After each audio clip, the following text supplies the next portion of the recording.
Hey everybody, Roxabox90 here with day 2 of Dragons Tarkir spoilers. We got a ton of amazing cards today. We got dragons, we got mythics. Let's start off with a a commander card, but a pretty sweet regardless. 2 and a green for a 2/3 human shaman.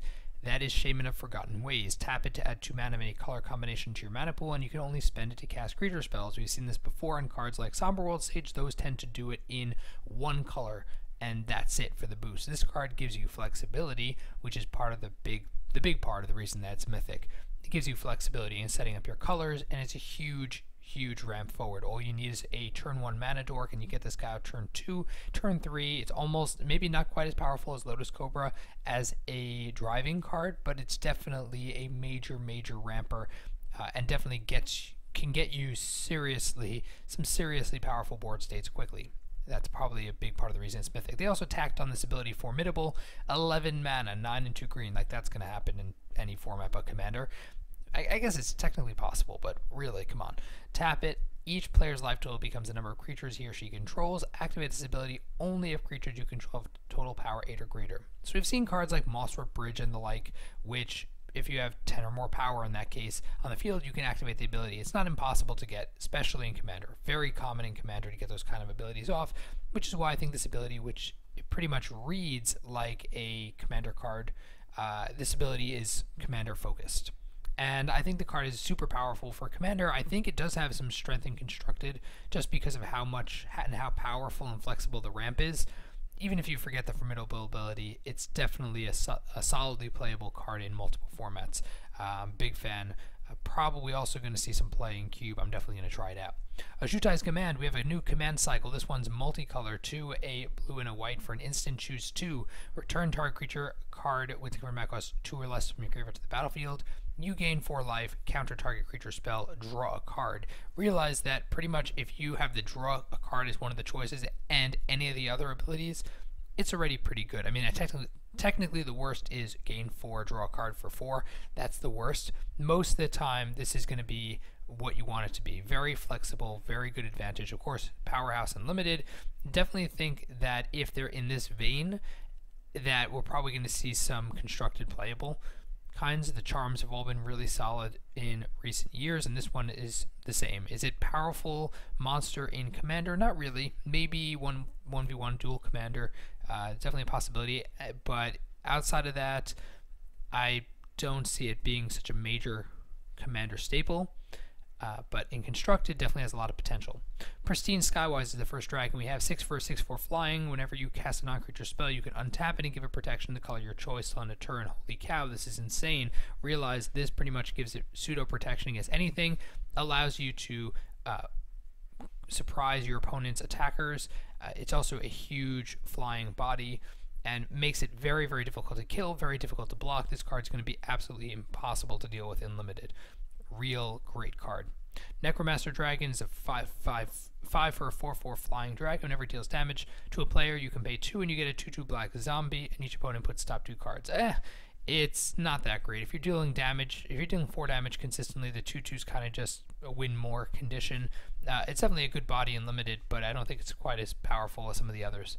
Harbinger of the Hunt, 5 for a 5/3 flying. 3 deals 1 damage to each creature without flying, or it can deal 1 damage to each creature with flying. Realize that this is very flexible, and it's what decks that have want mana sinks. This is exactly what you want. It allows you to scale up the damage as you need. Of course, Commander, this is going to be a huge card. Limited, it's going to be a great way to clear the board. It's funny that if you do the second ability against flying, it could kill itself quite easily, at least the way it is, but there's some serious potential there. Boltwing Marauder, 5 for a 5/4 flyer. Whenever another creature enters the battlefield, target creature gets 2/0. Okay, they don't get haste. That's the sad part of this, but otherwise, this is awesome. I mean, even itself, 5 for a 7/4 flyer. Whenever you play a creature, seems really good.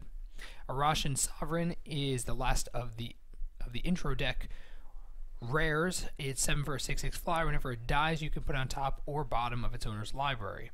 This seems really awesome. I mean, straight up, because in Limited, this gives you incredible advantage. They deal with your big bomb, it's going to come back and bother them. Sooner rather than later, who knows, but it's coming back.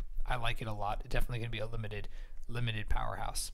Then we got Sunscorch Regent, is probably the biggest, I mean, physically wide, expansive dragon that we've seen. It just looks like it wants to just land on top of someone.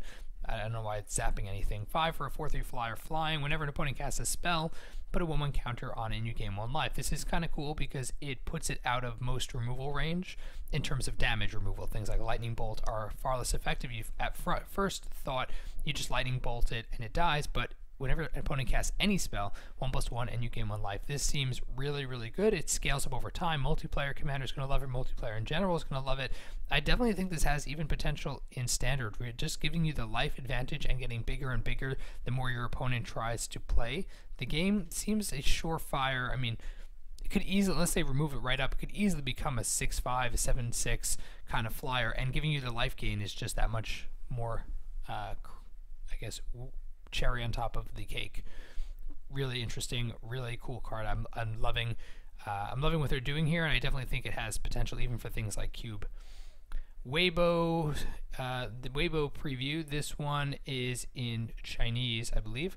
It's 2 for a 2/1 human assassin. Creatures with power greater than 2 can't block it.